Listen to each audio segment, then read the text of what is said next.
Assalamualaikum warahmatullahi wabarakatuh. Innal hamdalillah nahmaduhu wa nasta'inuhu wa nastaghfiruh wa na'udzu billahi min syururi anfusina wa min sayyiati a'malina.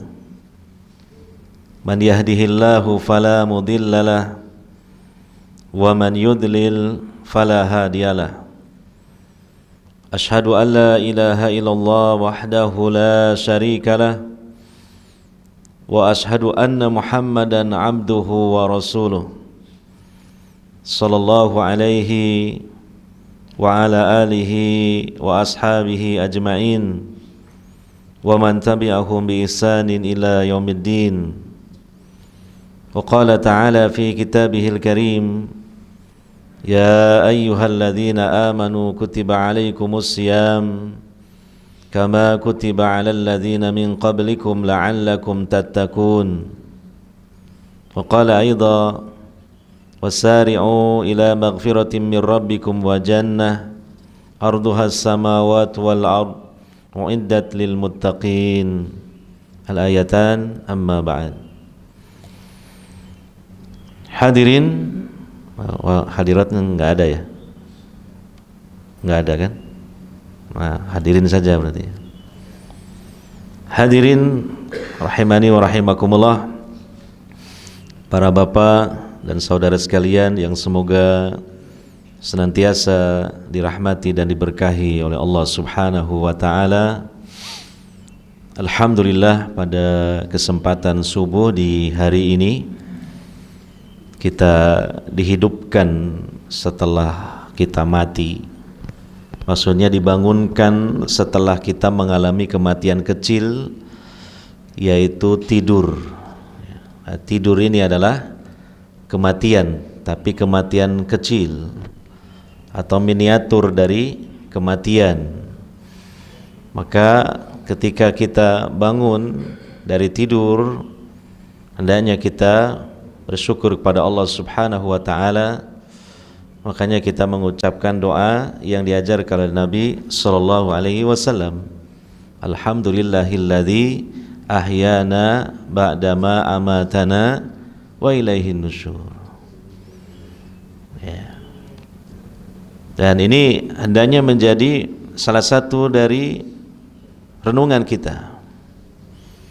Bahwasanya kalaulah kita ini berulang-ulang mengalami kematian kecil, satu saat nanti pasti kita akan mengalami kematian besar yang kita sebut dengan meninggal dunia, meninggalkan alam dunia ini, berpindah ke alam barzah, ke alam kubur. Maka ketika Allah Subhanahu wa taala belum mewujudkan takdirnya berupa kematian besar kita, maka hendaknya kita bersyukur pada Allah Subhanahu wa taala bahwa Allah Subhanahu wa taala masih memberikan kesempatan bagi kita.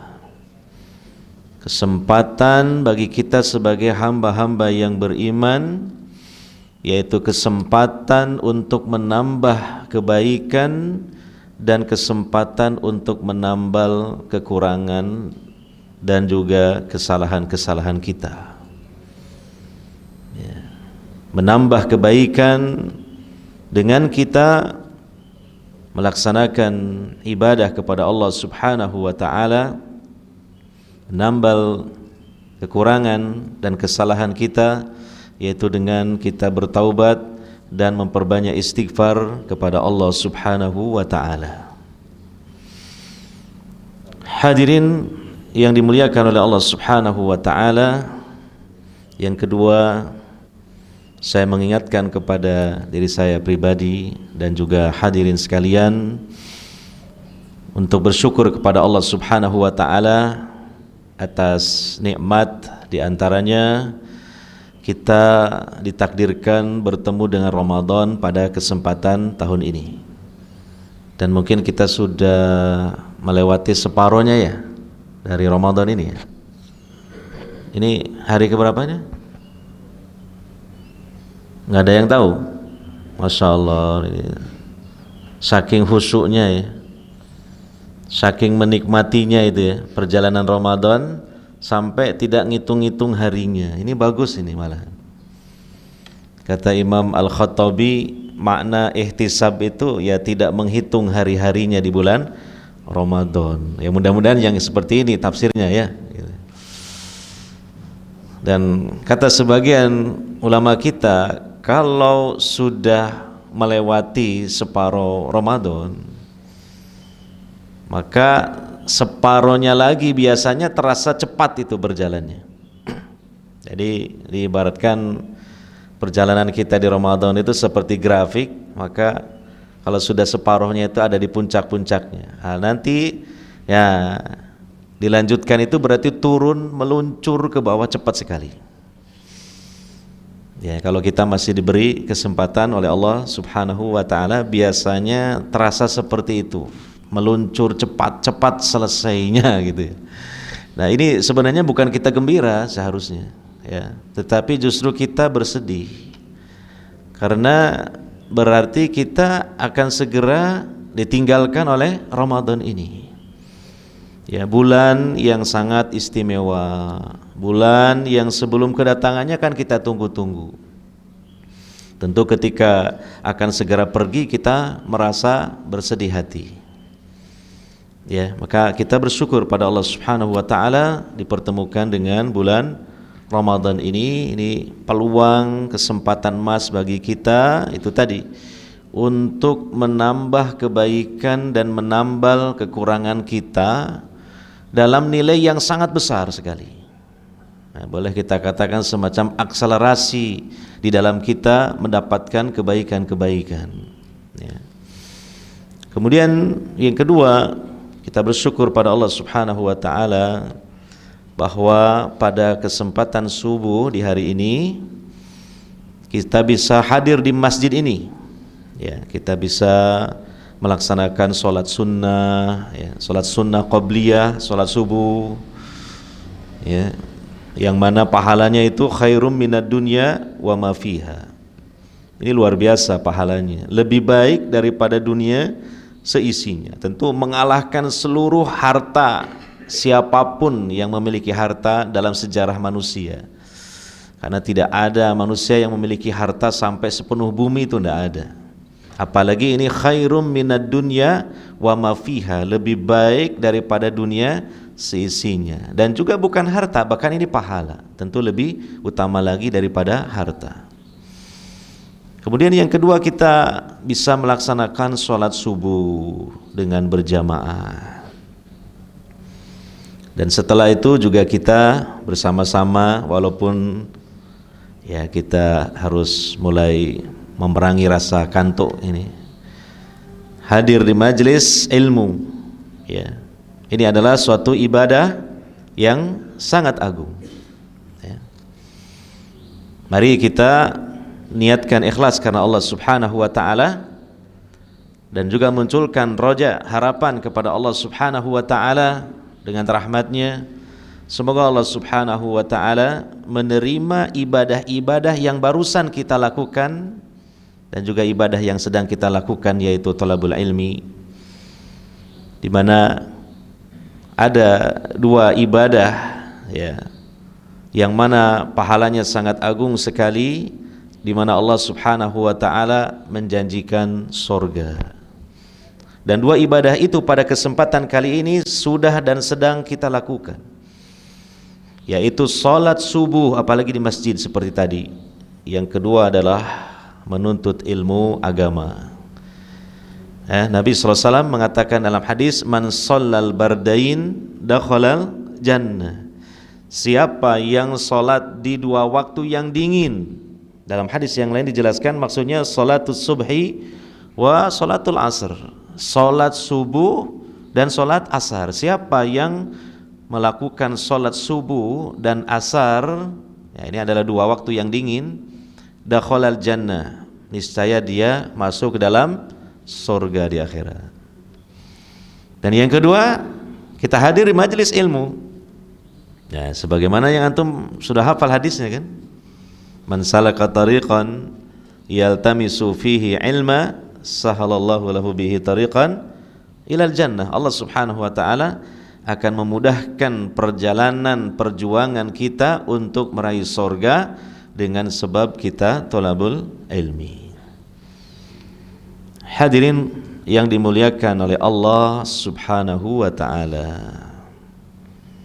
Pada kesempatan kuliah subuh kali ini ya, kita akan membahas sesuatu yang agung ya. Tapi sebelum itu mungkin tombone ngantuk, saya mau tanya dulu lah kepada antum. Cita-cita tertinggi antum apa dalam hidup? Kalau cilik tanya cita-cita. Lah ya, kalau anak kecil aja punya cita-cita, masa orang dewasa nggak punya? Bayu, cita-cita tertinggi antum apa? Malah guyu. Masuk surga, menyesuaikan temanya paling wis maca player ya. Iki wong dewasa kene iki pinter ya. Tapi benar ya, insyaallah ya. Cita-cita tertingginya masuk surga. Itu betul, pas itu. Ya. Bagi orang yang beriman, yang sudah memiliki ilmu sedikit banyak tentang Islam ini, tentu cita-cita tertingginya itu seharusnya adalah masuk ke dalam surga. Iya. Sebagaimana Allah Subhanahu wa taala berfirman dalam Al-Qur'an, "Faman zuhziha 'anil nari wa udkhilal jannata faqad faz." Siapa yang diselamatkan dari neraka dan dimasukkan ke dalam surga, maka sungguh dia telah sukses. Ini kesuksesan yang paling tinggi. Tidak ada yang lain yang setara dengan kesuksesan yang satu ini. Kesuksesan yang lainnya itu semuanya kesuksesan duniawi, yang itu adalah fana, dan ketika telah mendapatkannya juga itu bukan semata-mata anugerah tapi fitnah, ujian. Pepatah kita mengatakan ya, pohon itu semakin tinggi ya, maka itu semakin di atas itu kenceng anginnya ya, kan gitu. Angin yang menerpa pohon semakin tinggi semakin kenceng gitu kan. Semakin orang di dunia ini meraih kesuksesan semakin tinggi, maka semakin besar dan semakin beresiko gitu. Semakin besar fitnahnya. Ya, itulah kesuksesan yang lainnya, itu kesuksesan duniawi. Maka kesuksesan yang paling utama, kesuksesan yang hakiki bahkan abadi dan yang paling tinggi, yaitu kesuksesan di akhirat, selamat dari neraka, masuk ke dalam surga. Apalagi memang surga itu tempatnya di tempat yang paling tinggi, yaitu ada di langit. Surga itu ada di langit, berarti sangat tinggi sekali. Makanya kalau guru kita dulu waktu kita kecil mengatakan gantungkan cita-citamu setinggi langit. Nah sekarang ini kita ketemu jawabannya, ya surga itu, karena surga ada di langit. Ya, dalam surah An-Najm Allah Subhanahu wa taala berfirman dalam peristiwa Isra dan Mi'raj Nabi sallallahu alaihi wasallam, "Wa laqad ra'ahu nazlatan ukhra inda sidratil muntaha indaha jannatul ma'wa." Ya, Nabi sallallahu alaihi wasallam menyaksikan kembali malaikat Jibril dalam bentuk aslinya untuk yang kesekian kalinya. Ketika Jibril berada di sisi Sidratul Muntaha, indaha Jannatul Ma'wa. Di sisi Sidratul Muntaha itu ada Jannatul Ma'wa, ada surga. Maka surga ada di langit, bahkan yang paling tinggi di atas langit yang ketujuh. Dan ini merupakan juga pendapat atau bahkan kesepakatan para ulama Ahlus Sunnah wal Jamaah tentang posisi surga itu ada, yaitu di atas langit yang ketujuh. Dan insyaallah tema yang akan kita bahas pada kesempatan kuliah subuh kali ini, kalau di flyer itu judulnya menengok surga. Mungkin perlu sedikit dijelaskan supaya tidak salah persepsi ya. Masa iso surga ditengok gitu kan. Maka jawabannya, Nabi SAW sendiri sudah pernah menengok sorga. Ya, Allah tunjukkan, Allah tampakkan sebagian pemandangan sorga. Yang sangat mudah sekali dalilnya dalam peristiwa Isra dan Mi'raj beliau, ya, ditunjukkan pemandangan sorga, ditunjukkan pemandangan neraka. Dan juga pernah ketika Nabi SAW menyampaikan khutbah dalam salat gerhana, ya, ditunjukkan oleh Allah Subhanahu wa taala kepada beliau sebagian pemandangan sorga, sebagian pemandangan neraka. Sehingga Nabi SAW mengatakan kepada para sahabat, andai saja kalian mengetahui apa yang aku ketahui, andai saja kalian melihat apa yang aku lihat, maksudnya pemandangan sorga dan neraka, sungguh kalian itu akan banyak menangisnya dan sedikit tertawanya. Banyak menangisnya dan sedikit tertawanya. Jadi menengok sorga ini ya memang Nabi SAW pernah menengoknya. Dan tentunya beliau mewakili kita karena kita mengikuti beliau. Ini penjelasan yang pertama supaya tidak salah persepsi. Yang kedua, yang disebut dengan menengok sorga, ya kita tengok di dalam ayat Quran dan hadis Nabi SAW mengenai hal ihwal sorga. Ya, kabar yang disebutkan di dalam Al-Quran dan Sunnah Nabi SAW tentang sorga.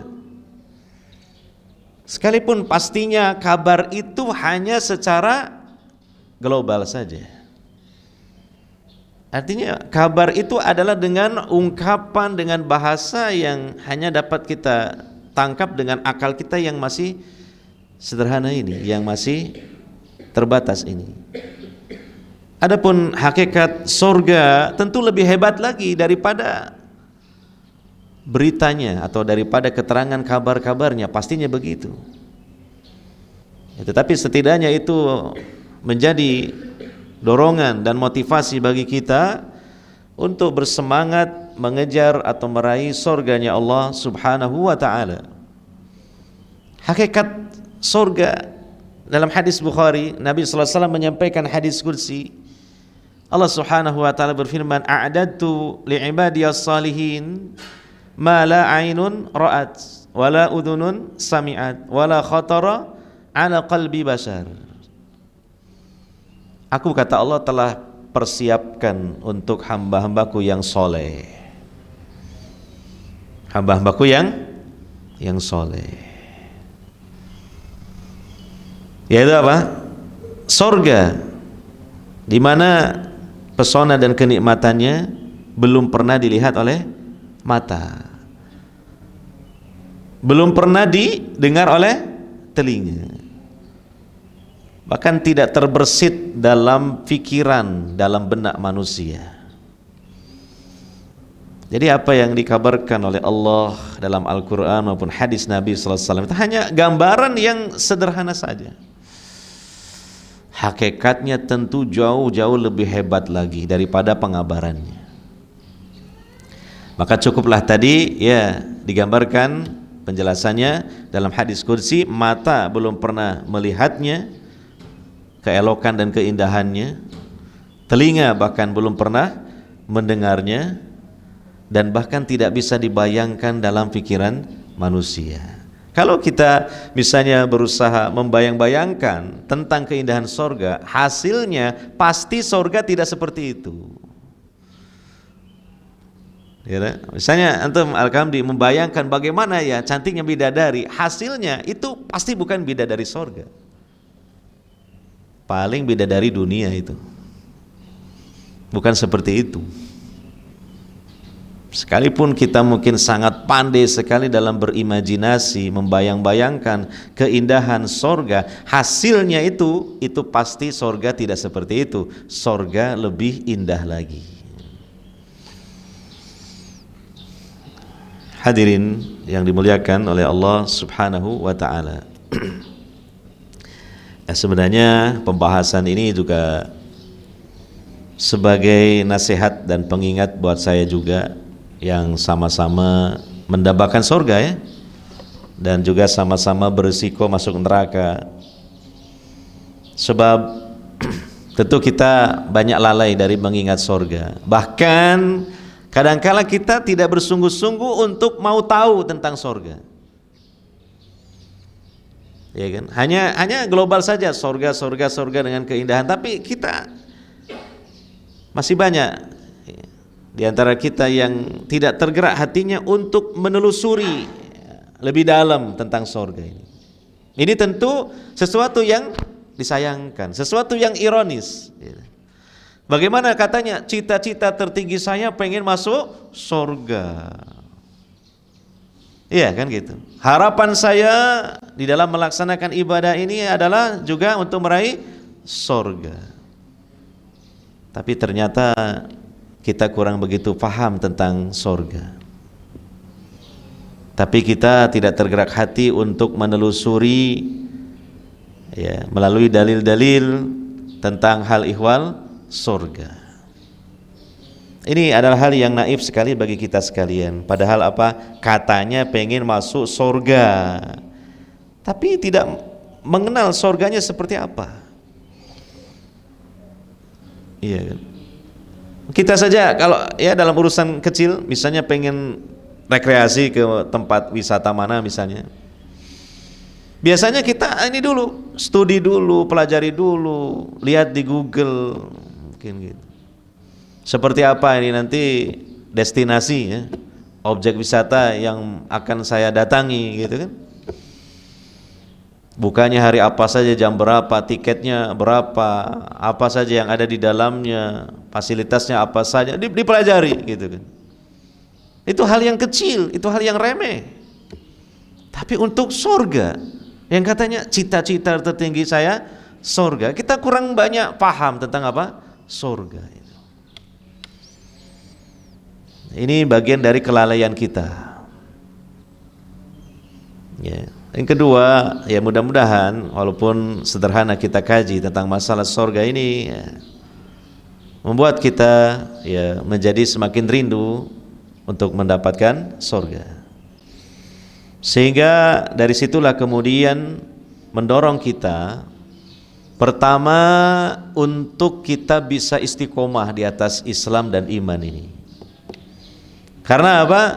Karena selalu di dalam hati kita ini tertanam kuat-kuat tentang iming-iming kalau kita itu istiqomah di atas Islam dan iman, yaitu surga.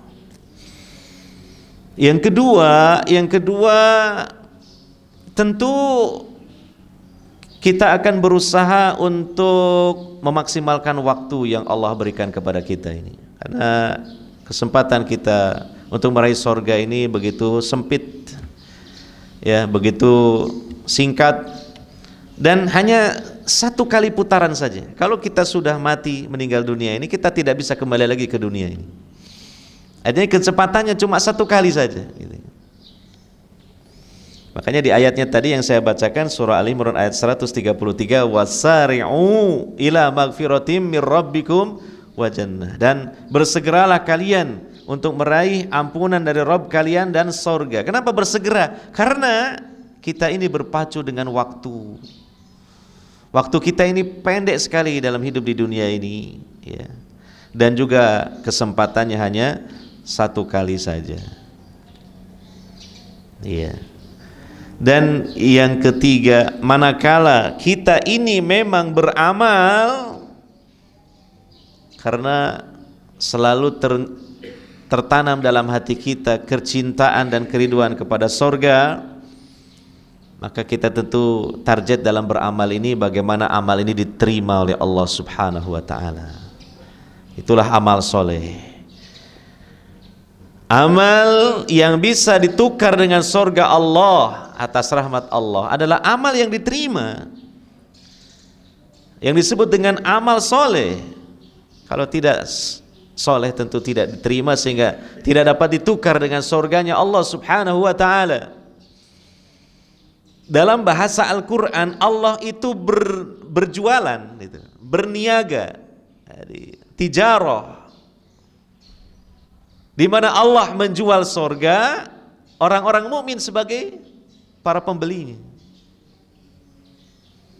Ya ayyuhalladzina amanu hal adullukum ala tijarah tunjikum min adzabin alim tu'minuna billahi wa rasulihi wa tujahiduna fi sabilillahi bi amwalikum wa anfusikum dzalikum khairul lakum in kuntum ta'lamun yaghfir lakum dzunubakum wa yudkhilkum jannatin tajri min tahtihal anhar wa masakin thayyibatan fi jannati adn dzalikal fawzul adzim. Allah berjualan, ya, istilahnya. Tentunya Allah tidak sama sekali mengharapkan keuntungan karena Allah sudah maha kaya dan tidak butuh kepada makhluknya. Tapi ini artinya ungkapan untuk apa? Mendorong, memotivasi hamba-hambanya.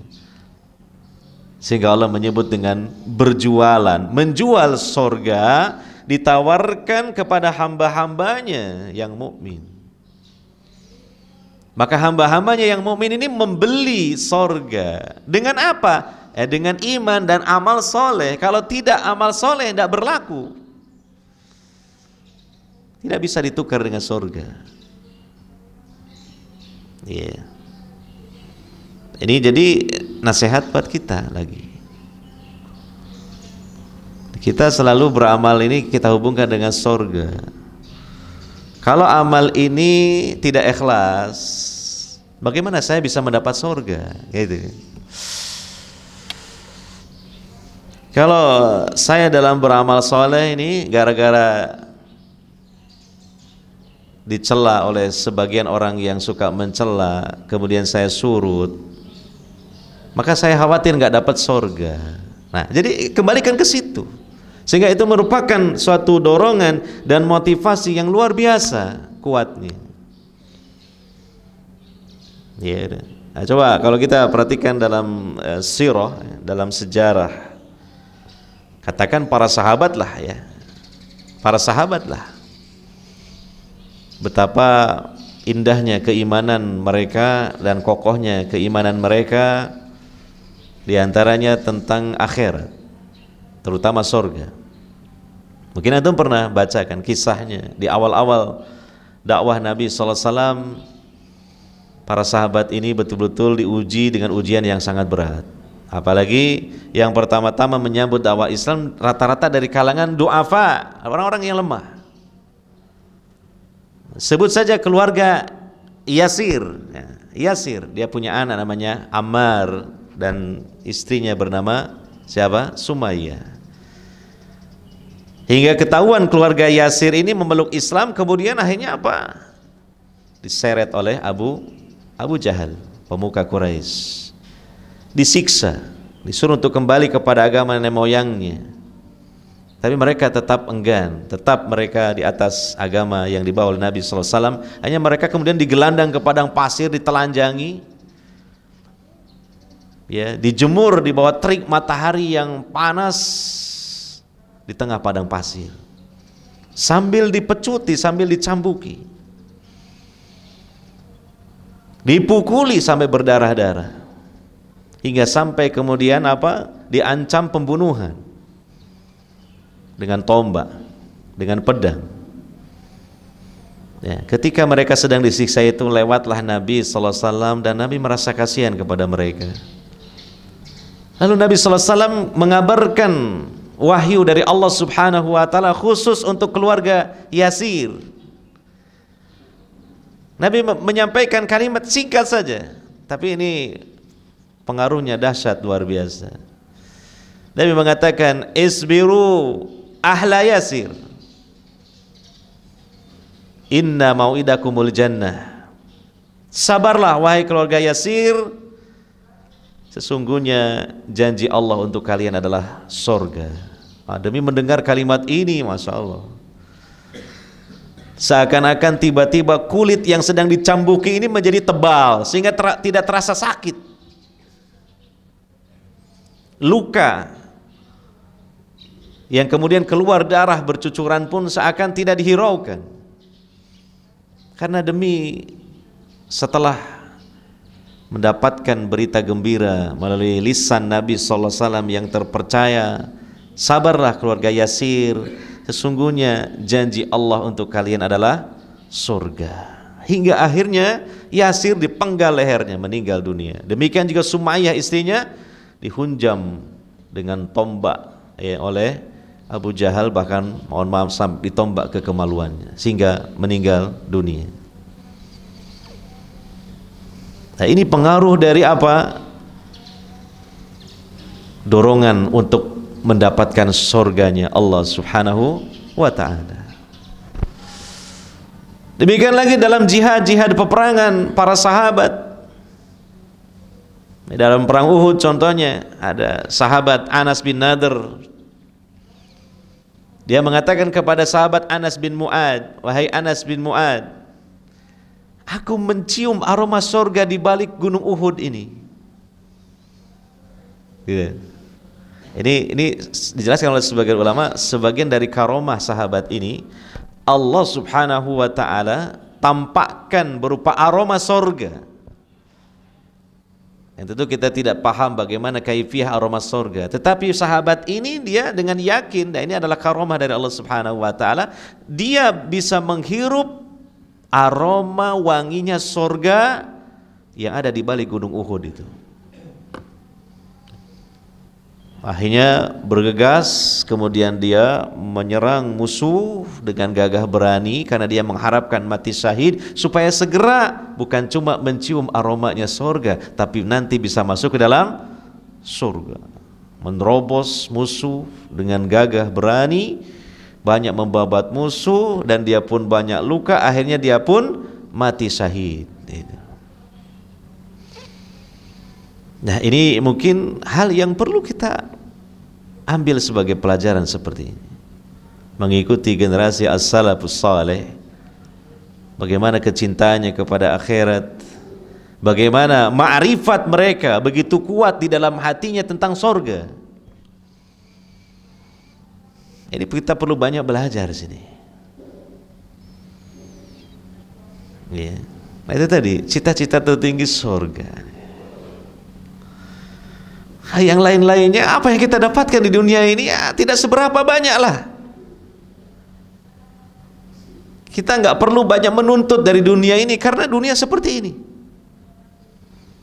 Namun dunia ini kita jadikan sebagai jembatan untuk bisa meraih surganya Allah Subhanahu wa ta'ala di akhirat. Surga adalah tempat tinggal kita yang hakiki dan abadi, adapun dunia ini adalah tempat persinggahan belaka. Ya, surga adalah kita berdomisili di situ untuk selamanya. Adapun dunia ini bukanlah tempat tinggal kita. Ya, kesusahannya ujian dari Allah Subhanahu wa ta'ala. Kenikmatannya juga sama, ujian dari Allah Subhanahu wa ta'ala.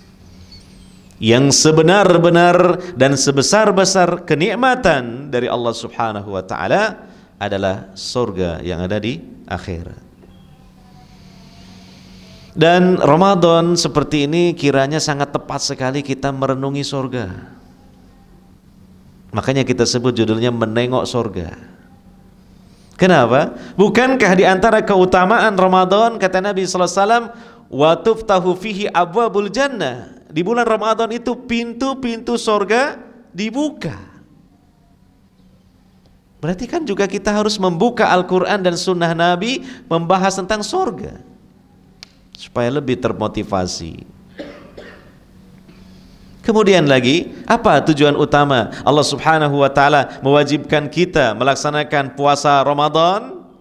Supaya kita menjadi hamba-hamba Allah yang bertakwa. La'allakum tattaqun. Dan takwa itu adalah tiket untuk masuk surga.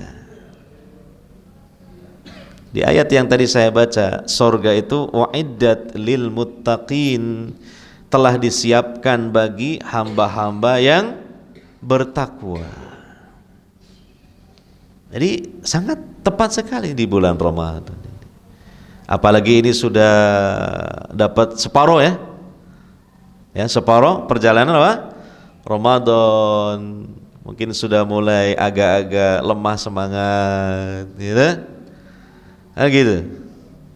Taraweh juga sudah mulai. Saya kan biasa ngisi di masjid-masjid, di beberapa masjid yang kan dijadwal. Kelihatan sudah mulai ada kemajuan shopnya. Maksudnya shopnya semakin maju.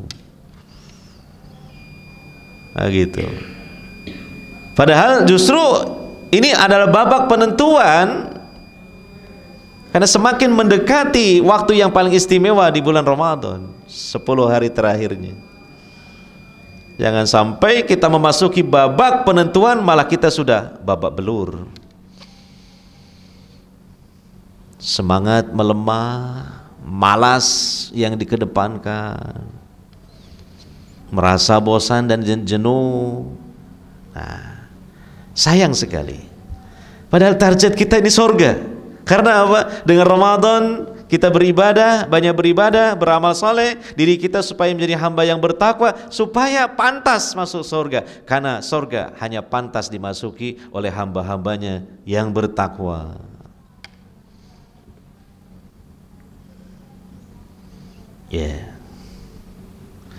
Coba kita perhatikan beberapa ayat di Al-Quran ini yang semoga bisa menjadi pendorong kita untuk bersemangat meraih surga Allah. Dan kemudian kita tidak terlalu membesar-besarkan dunia serta lalai dari surga karena urusan dunia ini. Karena sekarang ini kita hidup fitnahnya fitnah harta, serba materialistis, serba uang, kesuksesan diukur dengan uang. Apapun itu selalu diukur dengan uang. Yang paling berhasil katanya yang banyak uangnya. Segala hal bisa dibeli dengan uang. Segala urusan bisa selesai dengan uang. Serba uang.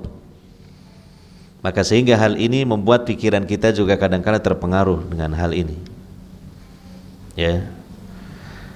Dilihat di Al-Quran. Nanti bisa dibukalah di rumah Al-Quran dengan terjemahannya kalau bisa. Surah Ali Imran ayat 14, 15, 16, 17. 4 ayat.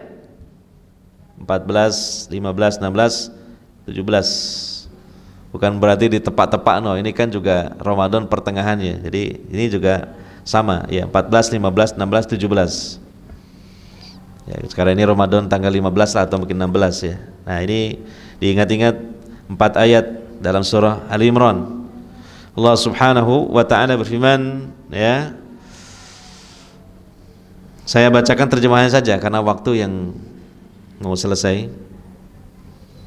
Dijadikan indah pada pandangan manusia kecintaan kepada apa-apa yang diingini, yaitu berupa wanita-wanita, ya kan? Nomor 1 yang diingini laki-laki kan wanita yang cantik, anak-anak, harta yang banyak dari jenis emas, perak, kuda pilihan. Nah, kalau sekarang mungkin kendaraan, mobil yang mahal, binatang-binatang ternak dan sawah ladang. Itulah kesenangan hidup di dunia. Dan di sisi Allah lah tempat kembali yang baik, yaitu surga. Katakanlah, inginkah aku kabarkan kepada kamu apa yang lebih baik dari demikian itu?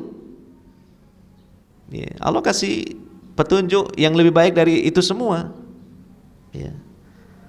Untuk orang-orang yang bertakwa kepada Allah, pada sisi Tuhan mereka ada surga yang mengalir di bawahnya sungai-sungai, mereka kekal di dalamnya. Ini hanya gambaran yang sekilas saja. Setidaknya membantu kita mereferensi buku-buku para ulama ahlus sunnah lah yang membahas masalah surga. Ini saya kasih contohnya ini, karena jarang-jarang ada buku khusus membahas surga, itu jarang sekali. Yang kita temukan di antaranya ini sangat populer, karya Imam Ibnul Qayyim Al-Jauziyah. Ini terjemahannya, kalau bahasa Arab kan kita juga banyak yang belum bisa lah. Terjemahannya ini kalau bisa dicari nih di toko-toko buku, dimiliki nih buku ini. Masa Cita-cita tertinggi pengen masuk surga. Surganya nggak paham kita seperti apa surga itu. Ini kan ironis seperti ini, naif sekali bagi kita. Kok katanya semangat pengen meraih surga? Itu surga nggak pernah kita pelajari. Terus pertanyaannya kapan? Nunggu tua? Belum tentu kita umur sampai tua. Lagi pula kalau sudah tua belum tentu juga, masih muda aja yang masih semangat baca aja udah malas, apalagi kalau sudah tua. Matanya sudah rabun membaca, tidak kuat lama. Ya. Ini ada buku karya Imam Ibnul Qayyim Al-Jauziyah, Hadil Arwah ila Beladil Afrah, nama judul aslinya. Hadil Arwah ila Beladil Afrah, penghantar ruh-ruh menuju negeri yang penuh dengan kebahagiaan. Ya. Dalam versi terjemahannya tamasya ke surga. Ini contoh aja. Penerbitnya Darul Falah. Ya. Nah, ini miliki buku ini. Jadikan bagian dari kegiatan bacaan kita, sehingga kita tetap semangat dalam melaksanakan Islam, beribadah kepada Allah Subhanahu wa taala. Di saat ada kesumpekan-kesumpekan dalam urusan dunia ini, menjadi tercerahkan kembali pikiran kita. Karena insya Allah kita ini akan hamba Allah yang beriman. Surga menanti kita.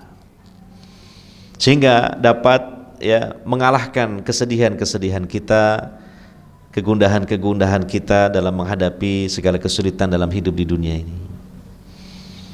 Ada harapan besar yang tersisa dalam hati kita, bahwa kita ditunggu surga, ditunggu para bidadari di dalamnya. Bahkan nanti di dalamnya ini disebutkan ya, riwayat para bidadari itu sudah dikasih tahu calon suaminya. Dia berharap-harap, menunggu-nunggu kedatangan suaminya. Sampai terkadang dia cemburu kepada istri-istri si calonnya ini yang ada di dunia ini. Ya, jadi kalau di Al-Quran ini hanya gambaran ya sekilas. Nah, di dalam buku ini ada tambahan dari hadis-hadis Nabi SAW, dari riwayat-riwayat yang ada. Ya. Ini tawaran dari Allah Subhanahu wa taala. Supaya pikiran kita itu tidak melulu dunia saja gitu. Bahagianya karena dunia, susahnya karena urusan dunia. Bahagianya karena uang banyak, enggak bahagianya karena uang sedikit. Nah, jangan begitu seorang mukmin. Ya. Kita ini ditunggu surga. Berbahagialah, bergembiralah.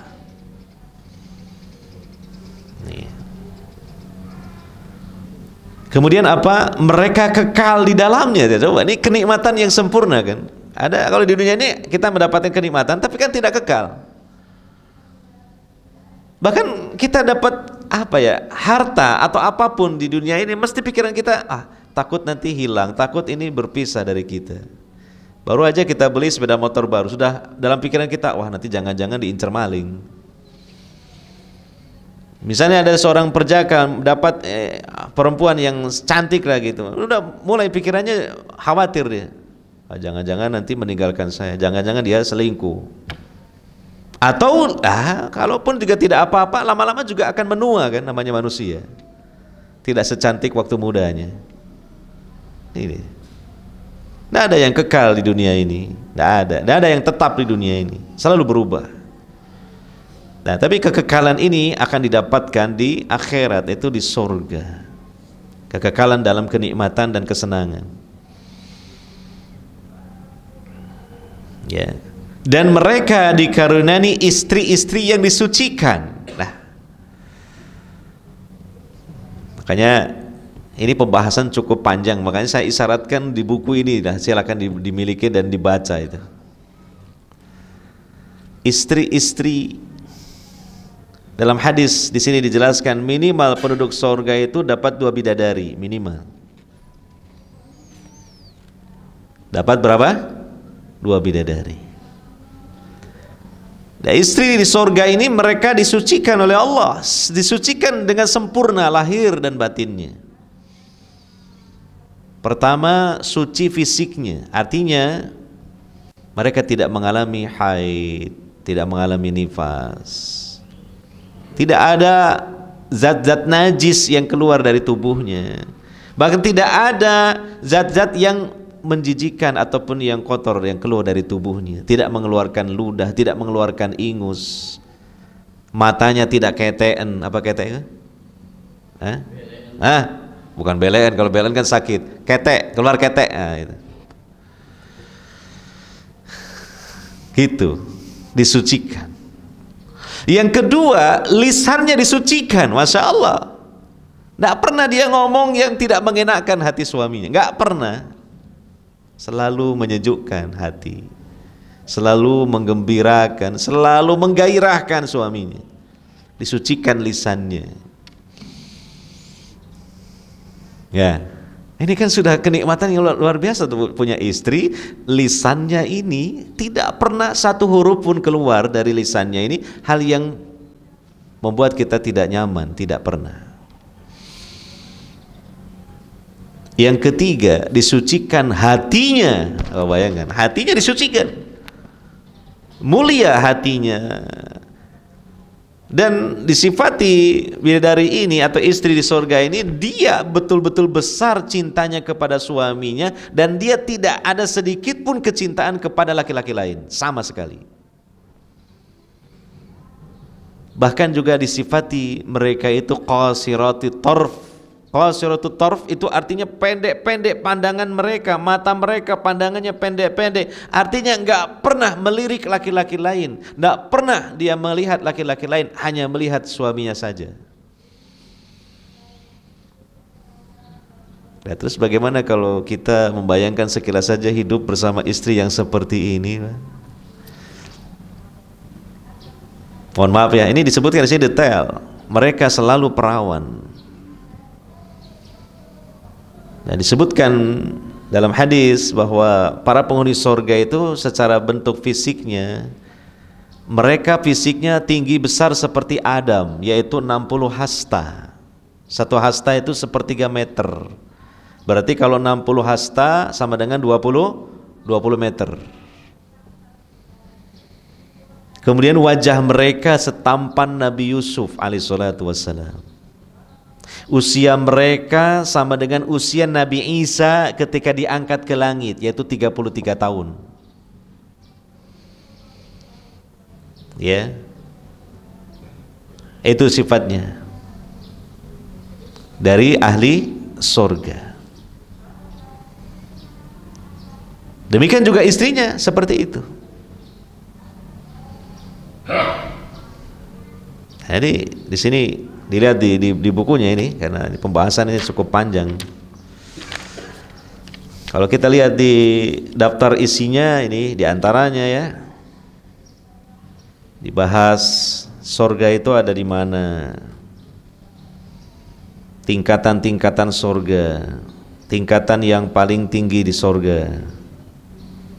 Kemudian lagi orang yang pertama kali mengetuk pintu sorga itu Nabi Muhammad SAW.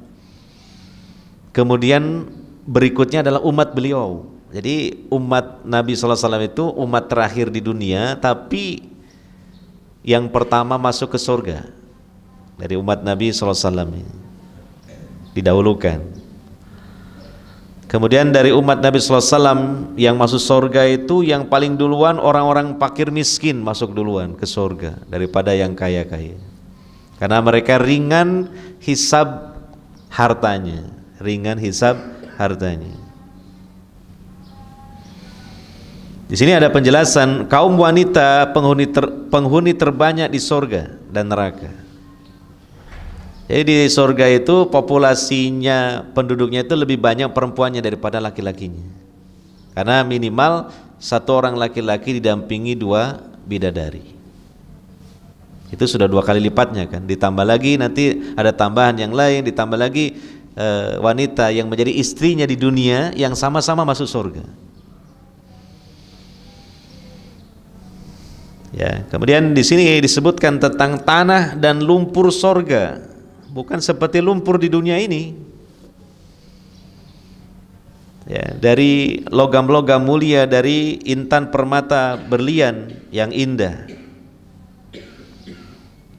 Lalu di sini disebutkan tentang istana di sorga. Kemudian lagi makanan dan minuman penghuni sorga.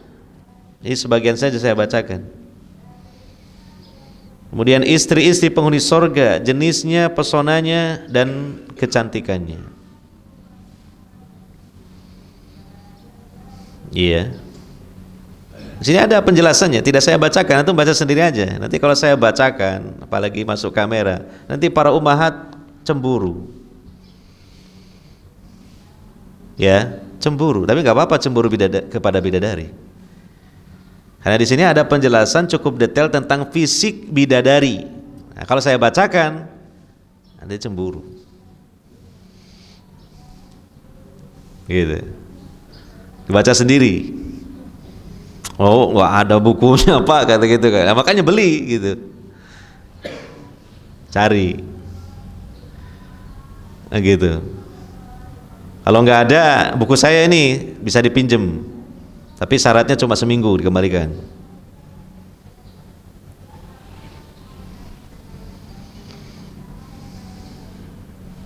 Kemudian lagi, Masya Allah, sampai dibahas hubungan intim antara penghuni sorga dengan istri mereka di sorga. Iya. Ada nyanyian di sorga dan paduan suara para bidadari. Nah, kalau di dunia ini nyanyian dan musik kan diharamkan, maka nanti di sorga ada penggantinya yang jauh lebih indah lagi.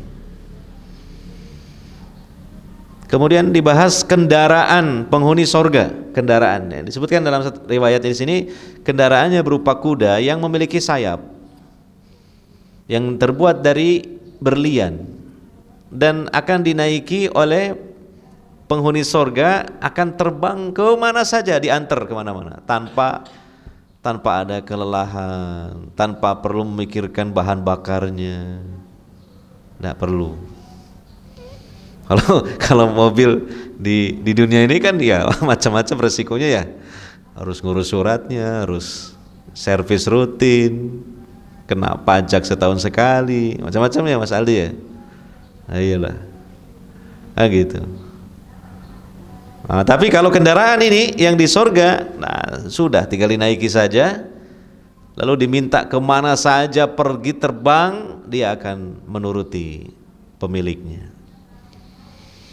Kemudian lagi ada bab di sini pasar di sorga. Pasar, ada pasarnya, ada pasar yang lengkap sekali. Dan tidak perlu membawa alat tukar ataupun bawa ATM, tidak ada. Gratis.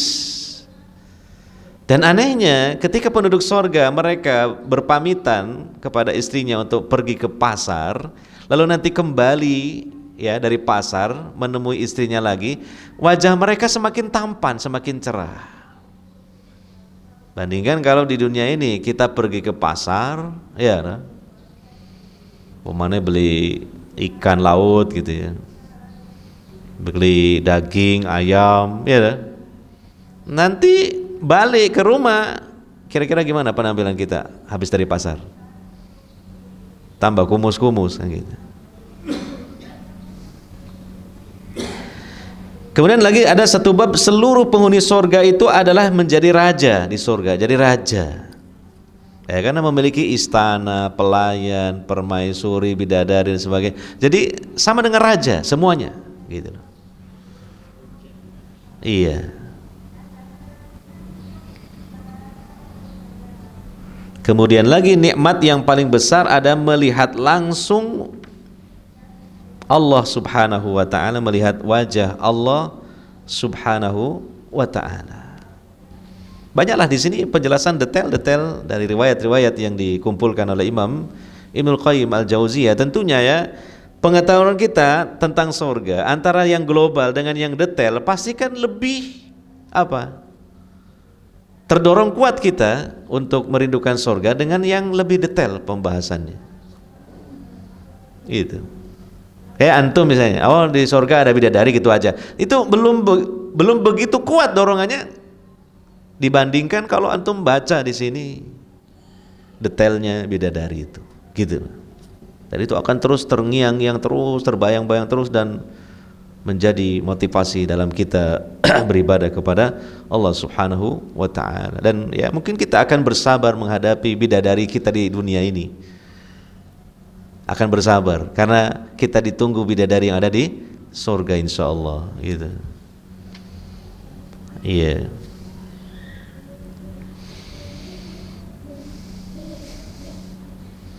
Selanjutnya di ayat 16, serta keridhaan dari Allah. Jadi sempurnalah itu balasannya bagi orang-orang yang bertakwa ini. Dan Allah Maha melihat akan hamba-hambanya. Nah, kemudian pada ayat 16-17 disebutkan kriteria orang-orang yang akan masuk surga. Bagaimana amalan mereka ketika di dunia?